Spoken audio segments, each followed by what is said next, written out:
അല്ലാഹു തആല നിനക്ക് തന്ന സർവ്വ അനുഗ്രഹങ്ങളും അവിടെ ചോദ്യം ചെയ്യുകയാണ്. സർവ്വ അനുഗ്രഹങ്ങളും അവിടെ ചോദ്യം ചെയ്യുകയാണ്. അങ്ങനെ ചോദ്യം ചെയ്യുന്ന ഭീതിജനകമായ സന്ദർഭമുണ്ടല്ലോ. പടച്ചവനെ, ഇവിടെ നിന്നൊന്ന് രക്ഷപ്പെട്ടാലും കുഴപ്പമില്ല, നരകത്തിലേക്ക് ഞങ്ങളെ വലിച്ചെറിഞ്ഞാലും കുഴപ്പമില്ല അല്ലാ. ഇവിടെ നിന്ന് ഞങ്ങളെ ഒന്ന് മാറ്റുമോ? ഇവിടെ നിന്ന് ഞങ്ങളെ ഒന്ന് രക്ഷപ്പെടുത്തുമോ എന്ന നാഥനായ തമ്പുരാന്റെ മുന്നിൽ സർവ്വ മനുഷ്യരും പൊട്ടിക്കരഞ്ഞ് നിലവിളിക്കുന്നതായ മഹ്ശറയുണ്ടല്ലോ. ആ മഹ്ശറയിൽ പാദകാലം നനക്കാൻ കഴിയാതെ സർവ്വ മനുഷ്യ മക്കളും ഹാജരാക്കപ്പെടുകയാണ്. അല്ലാഹുവിന്റെ ഹബീബ് പറയുകയാണ്, ലാ തസൂലു ഖദമ ബിനി ആദമ യൗമൽ ഖിയാമ. പാദം മനുഷ്യന്റേതായ, ആദം സന്തതികളുടേതായ പാദം കാല് ചലിപ്പിക്കാൻ പോലും പറ്റില്ല മഹ്ശറയിൽ. ഏതുവരെ എന്നറിയുമോ? അഞ്ച് കാര്യങ്ങളെ പറ്റി പടച്ചതമ്പുരാൻ ചോദിക്കുന്നതാണ്. അഞ്ച് കാര്യങ്ങളെ പറ്റി പടച്ചതമ്പുരാൻ വിചാരണ നടത്തുന്നതാണ്. ഈ അഞ്ച് കാര്യങ്ങൾക്കും അള്ളാഹുവിന് തൃപ്തിപ്പെടുന്ന മറുപടി കൊടുക്കാതെ, ഈ അഞ്ച് കാര്യങ്ങൾക്കും അള്ളാഹുവിന് ഇഷ്ടപ്പെടുന്ന മറുപടി കൊടുക്കാതെ, ഈ കാര്യങ്ങൾക്കും അള്ളാഹുവിന് സ്വീകാര്യ യോഗ്യമായ മറുപടി കൊടുക്കാതെ ഇല്ല ചെറുപ്പക്കാരാ, ഇല്ല എന്റെ പ്രിയപ്പെട്ട പെങ്ങള്, ലാ തസൂലു ഖദമ ബിനി ആദം. ആദം നബിയുടെ മക്കളിൽ നിന്നും ഒരാളുടെ കാല് പോലും ചലിക്കപ്പെടുകയില്ല, ഒരാളുടെ പാദം പോലും ചലിക്കപ്പെടുകയില്ല. അപ്രകാരം ഹാജരാക്കപ്പെടുന്ന സന്ദർഭമുണ്ടല്ലോ. ഏതാണ് അഞ്ച് ചോദ്യങ്ങളെന്നറിയുമോ? അല്ലാഹുവിന്റെ ഹബീബ് പറയുന്നു, ഒന്നാമത് പടച്ചതമ്പുരാൻ ചോദിക്കുകയാണ്, അൻഉമിരിഹി ഫീമ അഫ്നാ. ഒന്നാമത് അല്ലാഹു ചോദിക്കുകയാണ്, ഏ മനുഷ്യ, നിനക്ക് ഞാൻ ആയുസ്സ് തന്നതാണ്. 30, 40, 50, 60, 70 വർഷം ആയുസ്സ് തന്നതാണ്. ഈ ആയുസ് എങ്ങനെ ചെലവഴിച്ചെന്ന ചോദ്യത്തിന് വ്യക്തമായ മറുപടി കൊടുക്കാതെ ഇല്ല ഇല്ല, കാലം ചലിപ്പിക്കാൻ പോലും കഴിയില്ല. രണ്ടാമത് പടച്ചതമ്പുരാൻ ചോദിക്കുന്ന ചോദ്യമുണ്ടല്ലോ, രണ്ടാമത് പടച്ചതമ്പുരാൻ ചോദിക്കുന്ന ചോദ്യമുണ്ടല്ലോ. അല്ലാഹുവിന്റെ ഹബീബ് പറയുന്ന ചോദ്യം എന്തെന്നറിയുമോ? ഓരോരുത്തരുടെയും യൗവനത്തെ പറ്റിയാണ്, ഓരോരുത്തരുടെയും യുവത്വകാലത്തെ പറ്റിയാണ്, ഓരോരുത്തരുടെയും ചുറുചുറുക്കുള്ള കാലത്തെ പറ്റിയാണ്.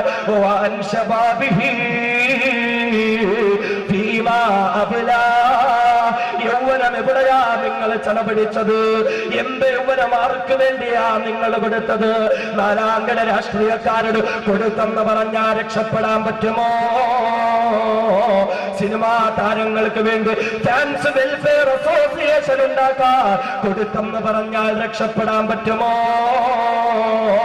അനാചാരങ്ങൾക്കും അധാർമിക പ്രവണതകൾക്കും വേണ്ടി കൊടുത്തെന്ന് പറഞ്ഞാൽ എന്റെ ചെറുപ്പക്കാരാ രക്ഷപ്പെടാൻ പറ്റുമോ?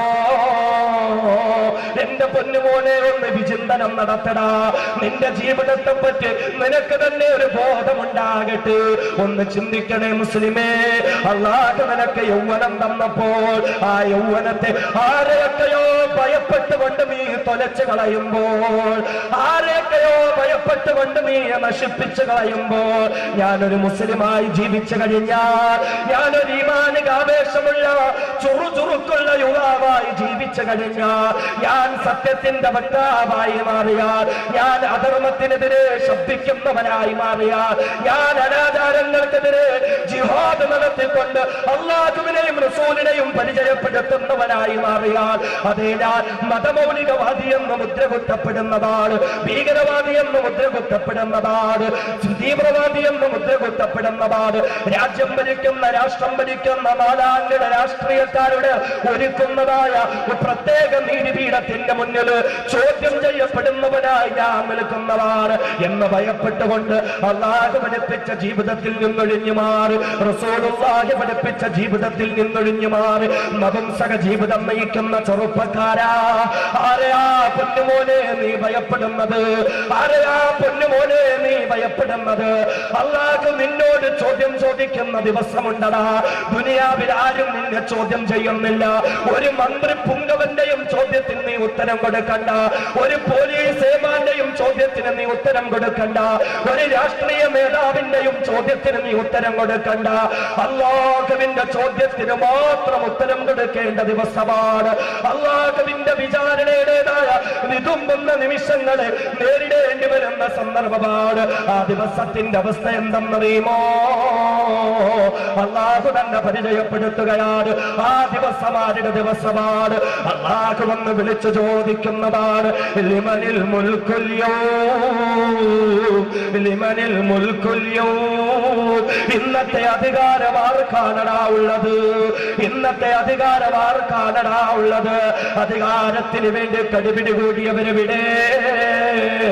അധികാരത്തിന് വേണ്ടി സ്വന്തം സമുദായത്തെ കരുവാരിയവരെവിടെ? അധികാരത്തിന് വേണ്ടി ഭീരുവായി ജീവിതം നയിച്ചവരെവിടെ?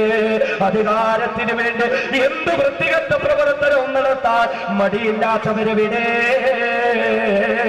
ലിമനിൽ മുൽക്കുൽ യൗം. ഇന്നത്തെ അധികാരം ആർക്കാണടാ? ഇന്നത്തെ അധികാരം ആർക്കാണടാ? സാമ്രാജ്യ ശക്തികൾക്കൊന്നും അധികാരമില്ല, വർഗീയവാദികൾക്കൊന്നും അധികാരമില്ല, അക്രമ രാഷ്ട്രീയക്കാർക്കൊന്നും അധികാരമില്ല, ഭരണകൂട ഭീകരവാദികൾക്കൊന്നും അധികാരമില്ല, ആർക്കും ഒന്നും അധികാരമില്ല. സഹോദരങ്ങള്, പലസ്തീനിന്റെയും ഇറാഖിന്റെയും അഫ്ഗാനിന്റെയും തെരുവോരങ്ങളിലേക്ക് എണ്ണപ്പാടങ്ങളിൽ കണ്ണും നട്ടുകൊണ്ട് ഇന്നുമിതാ ക്രൂരമായി കൊലപാതകം നടത്തുന്ന അമേരിക്കയുണ്ടല്ലോ. അമേരിക്കയ്ക്കും അധികാരമില്ല, ജോർജ് ഡബ്ല്യു ബുഷിനും അധികാരമില്ല, ബറാക് ഹുസൈൻ ഒബാമയ്ക്കും അധികാരമില്ല, വ്ളാഡിമിർ പുടിനും അധികാരമില്ല, ആർക്കും ആർക്കും ആർക്കും അധികാരമില്ല.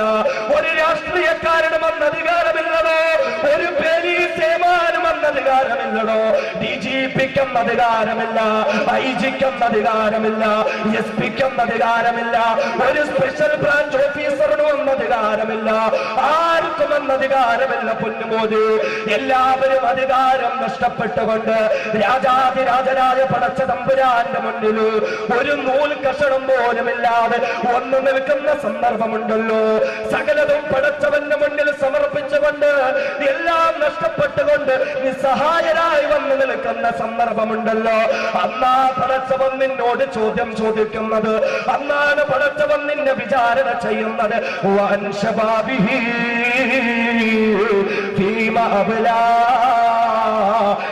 യുവാവേ, യുവതി, നിന്റെ യൗവനം നീ എവിടെയാ ചെലവഴിച്ചത്?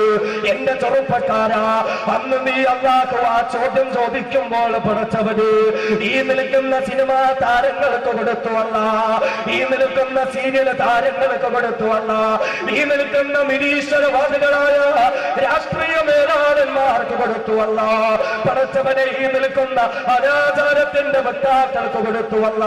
പടച്ചവനെ ഞങ്ങളെ ഭയപ്പെടുത്തിക്കൊണ്ട്, ഞങ്ങളെ ഭീതിജനകമായ അവസ്ഥയിലൂടെ നീതി പോലും നിഷേധിച്ചുകൊണ്ട് ഞങ്ങളെ ഭയപ്പെടുത്തിയ ഈ ഏമാന്മാരെ ഭയപ്പെട്ടുകൊണ്ട് നപുംസകതുല്യമായ ജീവിതം നയിച്ചുവല്ല എന്നെങ്ങാനും പടച്ചവന്റെ മുന്നിൽ പറയപ്പെട്ട എന്റെ പൊന്നുമോനെ നിനക്ക് രക്ഷയില്ലടാ, എന്റെ പെങ്ങളെ നിനക്ക് രക്ഷയില്ലടേ. അവിടെ നിനക്ക് രക്ഷപ്പെടാൻ പറ്റണോ? അല്ലാഹുവിന്റെ മുന്നിൽ മറുപടി പറയാൻ കഴിയണം. പടച്ചവന് നീ തന്ന യൗവനമുണ്ടല്ലോ, നീ തന്ന ചുറുചുറുക്കുണ്ടല്ലോ, അത് നിനക്ക് വേണ്ടി നൽകിയല്ല, അത് നിന്റെ ഹബീബായ മുത്തളി മുഹമ്മദ് മുസ്തഫ സ്വല്ലല്ലാഹു അലൈഹി വസല്ലമ തങ്ങൾക്ക് വേണ്ടി കൊടുത്തു. പടച്ചവനെ, അല്ലാഹുവിന്റെ ചോദ്യമാണ്, പടച്ചവന്റെ ചോദ്യം. അന്ന് ആർക്കും അധികാരമില്ല. ഇന്ന് പലരെയും പേടിക്കണമല്ലേ? ഇന്ന് പലരെയും പേടിക്കണം. ഇന്ന് പലരെയും പേടിച്ചുകൊണ്ട് ജീവിക്കാൻ തയ്യാറാകുന്നവരുണ്ട് അല്ലേ? ഇന്നാരെയൊക്കെ നീ പേടിച്ചോ? ഇന്നാരെയൊക്കെ ഭയപ്പെട്ടുകൊണ്ട് നിന്റെ ജീവിതം നീ തൊലച്ചു കളഞ്ഞോ? അങ്ങനെയുള്ളവരൊക്കെ നാളെ വരും നിന്റെ മുന്നിൽ. ഒരധികാരം ഉണ്ടാവില്ല, ഒരു പദവി ഉണ്ടാകില്ല. ഒരു ഉദ്യോഗസ്ഥനും അന്ന് ഉദ്യോഗത്തിന്റെ പവർ ഉണ്ടാകില്ല.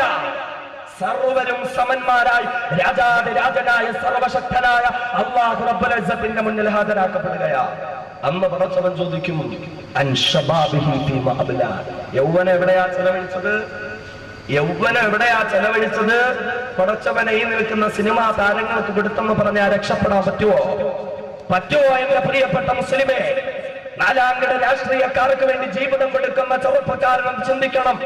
നിരീശ്വരവാദികളായ നിന്റെ മേലാളന്മാർക്ക് വേണ്ടി പാദരാത്രിയുടെ നിശബ്ദതയിൽ ഉറക്കമൊഴിക്കാനും, അവർക്ക് വേണ്ടി ചുവരുകളിൽ കുമ്മായം വരയ്ക്കാനും, അവർക്ക് വേണ്ടി പോസ്റ്റർ ഒട്ടിക്കാൻ, അവർക്ക് വേണ്ടി സിന്ദാബാദ് വിളിക്കാൻ, അവർക്ക് വേണ്ടി കല്ലേറ് നടത്താൻ, അവർക്ക് വേണ്ടി വേണമെങ്കിൽ ലോകകപ്പുകളിൽ ക്രൂരമായ പീഡനങ്ങൾ ഏറ്റുവാങ്ങാനും മടിയില്ലാത്ത എന്റെ ചെറുപ്പക്കാരാ, നാളെ പടച്ചവന്റെ മുന്നിൽ നിൽക്കുമ്പോ എന്ത് മറുപടി ഉണ്ടെന്ന് എനിക്ക് പറയാൻ?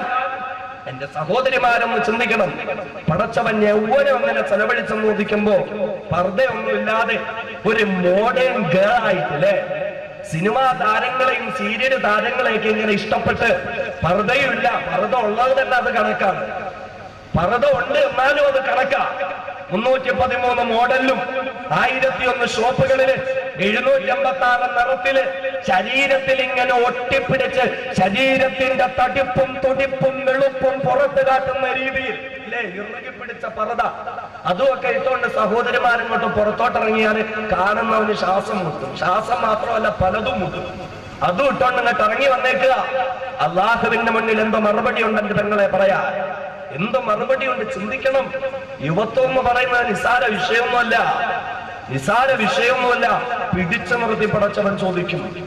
അവിടെ നമുക്ക് പറയാൻ കഴിയണം, നിന്റെ ഖുർആൻ പറഞ്ഞ പോലെ, നിന്റെ ഹബീബായ മുത്തടി മുഹമ്മദ് മുസ്തഫ സല്ലല്ലാഹു അലൈഹി വസല്ലമ തങ്ങൾ പറഞ്ഞതുപോലെ പടച്ചവനെ ഞാൻ യൗവനം ചെലവാക്കി എന്ന് പറയാൻ കഴിയണം. പടച്ചതമ്പുരാൻ അതിന് തൗഫീഖ് നൽകി അനുഗ്രഹിക്കുമാറാകട്ടെ. നാം പറഞ്ഞു മുസ്ലിം യുവത്വം, മുസ്ലിം യൗവനം. ഇന്നിപ്പോ മുസ്ലിം ചെറുപ്പക്കാരെ സംബന്ധിച്ചിടത്തോളം പടച്ചതമ്പുരാനെ കാട്ടി ഏറ്റവും പേടി ആരെയാ? അള്ളാഹുവിനെ കാട്ടി ഏറ്റവും പേടി ആരെയാണ്? രാജ്യം ഭരിക്കുന്നവരെയാണ്. നിയമം അനുസരിച്ചുകൊണ്ടൊരു മുസ്ലിം ജീവിക്കണം, ശരി തന്നെയാ. പക്ഷേ എല്ലാവർക്കും ഒരേപോലെ ആയിരിക്കണം ആ നിയമം. നിയമം എന്ന് പറയുന്നത് സർവ്വ മനുഷ്യർക്കും ഒരേപോലെയുള്ള നിയമങ്ങളാണ്. എന്നാൽ അഭ്യസ്ത വിദ്യരായ മുസ്ലിം ചെറുപ്പക്കാര് കാരാഗ്രഹങ്ങളിൽ അടയ്ക്കപ്പെടുമ്പോൾ നെഞ്ചുവരെ ദാടി വളർത്തി അള്ളാന്റെ ഹബീബ് പഠിപ്പിച്ച സുന്നത്ത്, ആ സുന്നത്തനുസരിച്ച് ജീവിക്കുന്നവർ നോട്ടപ്പുള്ളികളാക്കപ്പെടുമ്പോൾ, സത്യത്തിനും നീതിക്കും വേണ്ടി ശബ്ദിക്കുന്നവർ എന്നും ഈ സമുദായത്തിൽ അകറ്റപ്പെടേണ്ടവരും ഒറ്റപ്പെടുത്തപ്പെടേണ്ടവരുമായി ചിത്രീകരിക്കപ്പെടുമ്പോൾ അള്ളാഹുവിന്റെ ഖുർആൻ ചില യുവാക്കളെ നമുക്ക് പഠിപ്പിച്ചു തരുന്നത്. ഇത് ഖുർആനിന്റെ സദസ്സാണ്. ഖുർആൻ വെച്ചുകൊണ്ട് തന്നെയാണ് ഞാൻ സംസാരിക്കുന്നത്. അതുകൊണ്ട് ആർക്കും ഒരു വിഷമം തോന്നുന്നില്ല.